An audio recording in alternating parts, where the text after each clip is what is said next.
We love to rant, from the heart never relent. This is the Tottenham supplement, money well spent. Feet stomping, heart stomping, ready for the event. Chasing glory every moment, heaven sent.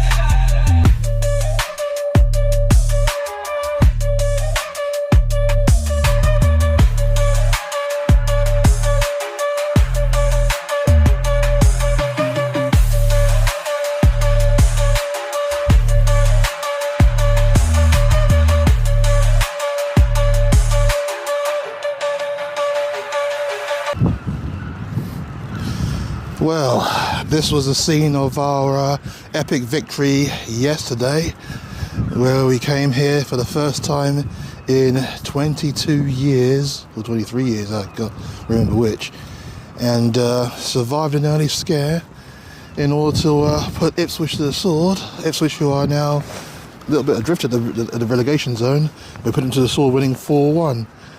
And yeah, it was a good victory. A morale-boosting victory, our third win in a row, and Ipswich was going to be taken lightly. I know a lot of people say it's going to be a tough game, and it definitely was. Within the first 10 minutes, we could have easily been 2-0 down or 3-0 down. Don't know if I conveyed that much in the aftermath video, because a little bit of a fight broke out in the stands. If you saw it and if you felt it, you'll know what I mean.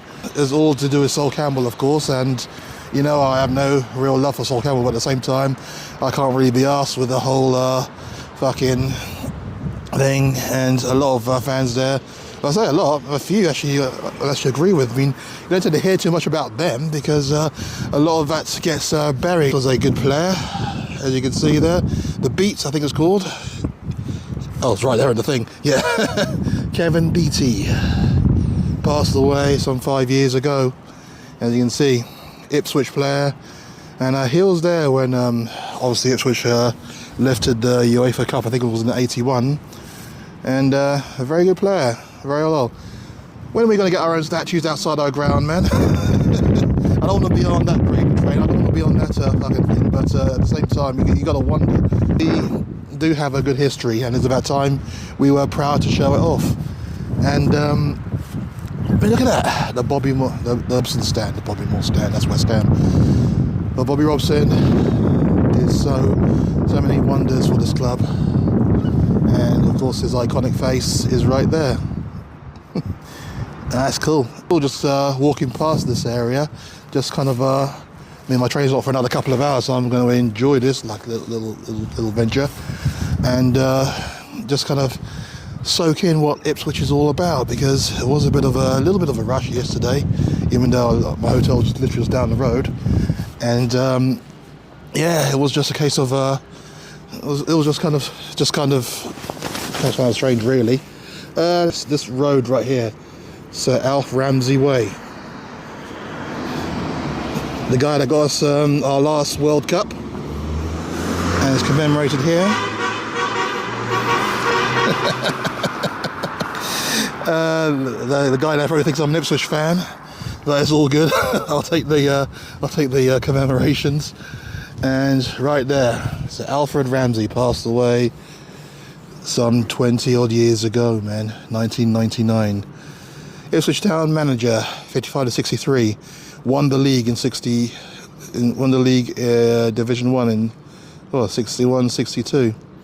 So literally the season after we won it. England manager, won the World Cup some 4 years later. You know what I mean? So this guy, he did it everywhere he went. So you have to give him props for that, man. So Alf Ramsey, erected by the ITFC supporters club in 2000, a year after he passed. Yeah, great man, man. Great man. Yeah.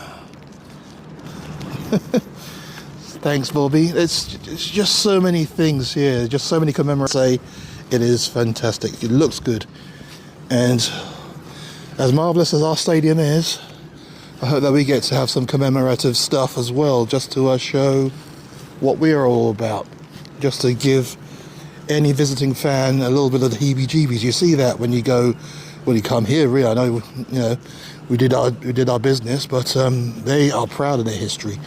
You see it when you go to the Emirates, you know what I mean? It's just statues adorning that whole concourse, and also the signs that will showing what the club has won. You know what I mean? What the club has won on the outside, and also the years of victories, of those victories inside. You see it in flipping Portsmouth as well. They have it. You know what I mean? Fratton Park, it's like you know, they've got the commemorative stuff on the outside, and they do have the years that they won stuff on the inside. They have that. Why don't we, man? Why don't we have, especially inside the stadium, why don't we have anything that says, you know, FA Cup champions 1901, 1901, and the symbol of the FA Cup, 1921, symbol of the FA Cup. Why don't we have any of that?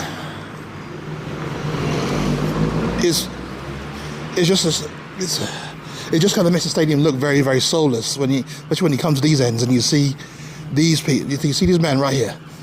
They're proud of their history, real proud. You get me? And they want the world to know it. Yet our stadium, as gorgeous as it looks, as beautiful as it looks, just looks so it does feel soulless, man. It does, because it just feels like it's there just to rake in the dollars. It's just how it feels, man. It's probably not the case, but it just feels just how it feels. You know what I mean? I mean, when the stadium was built, I kind of envisaged that the seats were going to be white. I know it doesn't hide dirt and everything like that, but I thought it was going to be white just to like make it a bit more visually stunning. Well, I know it's dark blue, navy blue. It just doesn't feel intimidating, especially when you look at it. It just feels very soulless. And then all the lights and all the bright shit that goes on and everything like that. Yeah, you can say that it's kind of, it looks visually stunning, and anyone who watches on TV will be immensely proud. I'm proud of this. I'm proud of that style, and that is our ground. You know what I'm saying? But at the same time, I want us to have commemorative stuff around the place. I want us to have, you know, like a banner that goes around the stadium, you know, on the hoardings that says, "We won this stuff this year, won this stuff that year." I mean, we're what, the 7th most successful club in England, and yet you wouldn't know it. But going to the stadium, you'd know that Arsenal are the 3rd most successful club in England, judging by the shit that they got around their stadium. Manchester United have it, the most successful club in England. Liverpool have it, all over the place, alongside statues and stuff, commemorative stuff. They got all that.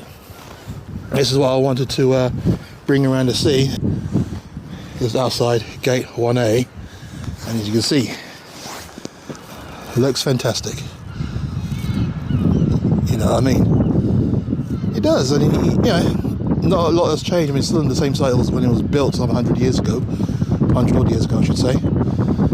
And yeah, visually stunning, visually imposing.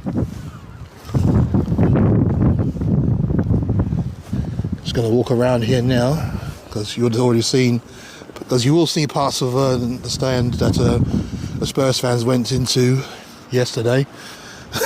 I just noticed that. The biggest Ipswich fan going, Ed Sheeran, and they commemorate. I think he even sponsors certain aspects of match day as well. So that shows you.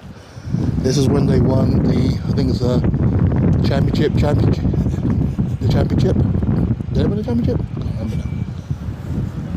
I do apologise for that but yeah, I can't quite remember much of last season. Much of any kind of season really. They must have won the championship. Got a bus showing that they're going up to the Premier League, and there's a trophy right there. So yeah. Oh, did they win the playoffs? I can't quite remember.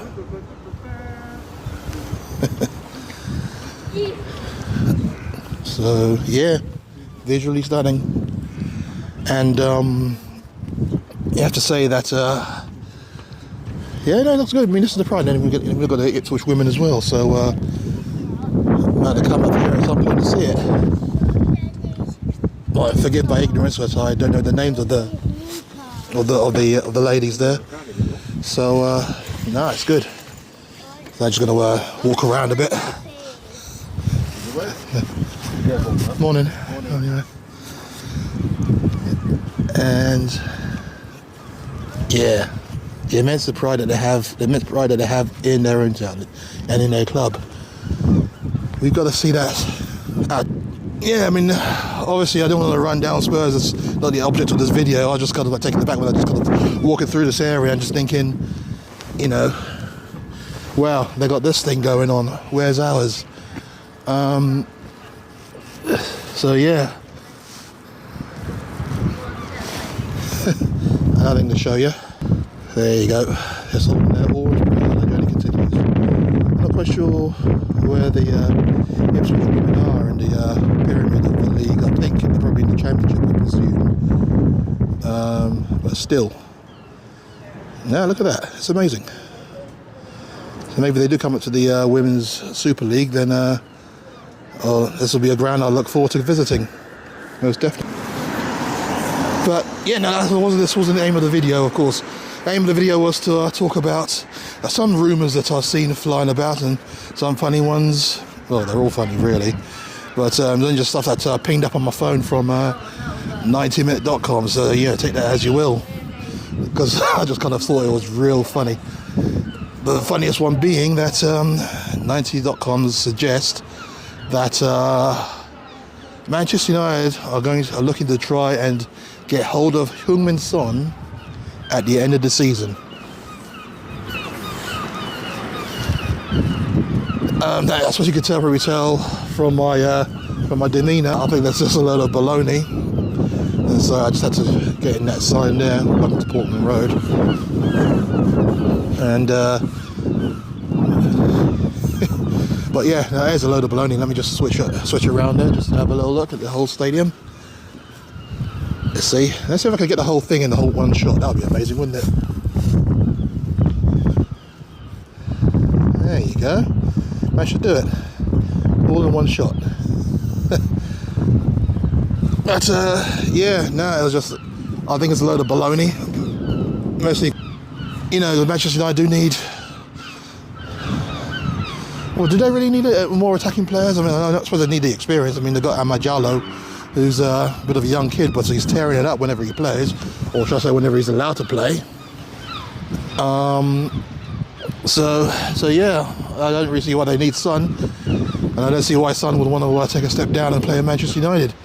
But it's just, if he is going to go somewhere, then I imagine he'll go for a big payday out in Saudi or out in the US. As I know that there is a big Korean diaspora in the US, he might even go home, you know, and live out his last couple of seasons as one of the biggest stars in Korean football. Why would he want to go to Manchester United? Doesn't make any sense, does it? But that's 90.com for you. You have to take everything with a pinch of salt. Not that I'm dissing you, but just I don't quite sure where you get that kind of source from. So yeah. That's that one. But they did also put out a statement that said that Spurs are looking to trigger the release clause of Mateus Cunha, who plays for Wolves. Now, you might have seen him yesterday score a bit of a scrappy goal for Wolves against Bournemouth. And the rumours about him coming to Spurs were kind of rife, especially during January. Which I didn't really believe, because Wolves are kind of fighting for their lives at the moment. I know they've got a bit of a gap now to their victory against high-flying Bournemouth, and that victory has put them kind of, well, I think it's about 5 points clear of the drop zone now. So why he, I don't know, because if Wolves survive, would he really want to leave? Unless he sees that there is no future at Wolves and they're probably going to suffer the same fate next season. Who knows? But the thing is, the the release clause, I imagine, is how much? Around about 70 million pounds, is it? Something on those lines, if I remember rightly. Or was it 50 million? I can't remember. I think it's more 70 million from what I've read. But it might have come down a little bit. I'm not quite sure how long he's got left in his contract. Would I like him? Very good player, very technical player. He likes to bang the goals in, especially at a struggling Wolves side. Yeah, I would like him. Of course not. Of course I would. Who wouldn't? But it's just a case of, would we trigger that? I think we probably would do. I mean, it's just a case of how we see him fitting in. How old is he? He's 25 years old. So he's just within that bracket that Postecoglou likes in a player that will still have the energy to to do what's required, to press from the front and all that. And he does do a lot of pressing for Wolves. In a very disjointed press, yeah, granted, but still does a lot of pressing for Wolves. So he would fit in, and he would be a player that would actually do the job at Spurs that is required of him. I mean, if it's true, then yeah, bring him in. But it's just because of the source, I don't know. We have to wait and see what happens with that one. But so that's the only two rumours I saw that stuck out. One funny one and one somewhat serious. But I still have to take it with a pinch of salt. But we shall see what happens. But yeah, I've enjoyed my brief time in Ipswich. It's been fun. It's good to be in a stadium which is right in the centre of the town, you know what I mean? Instead of one of these industrial estates out in the middle of nowhere. And it's probably one of the most, very much the coolest away visits I've had this season, where I've not really felt any kind of real kind of, issues, dangers or whatnot, Even the people that just say that, I mean, you saw the guy back there saying morning to me, was smiling, so that's why I said morning to him. But, yeah, that seems really like a good town. I mean, if this were to survive, yeah, I'll come back, definitely come back. So, it is if you want to add on to the bucket list for next season, well, we shall see. I mean, this is 5 points adrift, and now Spurs are kind of now, well, I'm not quite sure how many points above the drop zone. I wasn't even checking the drop zone, so I never even checked the drop zone at all. And apart from many different people, they did that already. So I'm not quite sure how far we are from the drop, but I know that we are still 4 points away from the team above us, literally just one place above us in Brentford, because they won 4-0 away to Leicester on Friday night. So yeah, it's still all to do. I've still got enough games in order to do it, but at the same time, yeah, I feel very confident that we can make our way up the table and try and finish as high as we can. But for me, it's all about trying to win that Europa League. It's all about trying to get that trophy. That's all I care about now. And winning a European trophy as well will be brilliant icing on the cake. So we shall see how that all unfolds. But I've enjoyed my time at Ipswich. And I like what they've done with the stadium. Love it to bits. I want us to incorporate something similar at our ground. I mean, there's a lot of people talking about where are our statues, where are our commemorative stuff. And with good reason as well, with good reason. So, yeah, if we manage to do that, then yes. But because the stadium has been there for since 2019, and nothing really has happened in that sphere, you do kind of wonder what the stadium is all about. But hopefully we shall see. Anyway, thanks for watching. Like, love, and hit that subscribe button. And like this video, share it as much as you can, and yeah, been a good day. 4 of the best yesterday, and now well, let's see if we can get home safely, and we do it all again in the coming week where we face Manchester City at home. Looking forward to that game already. Come on, you Spurs, let's do it.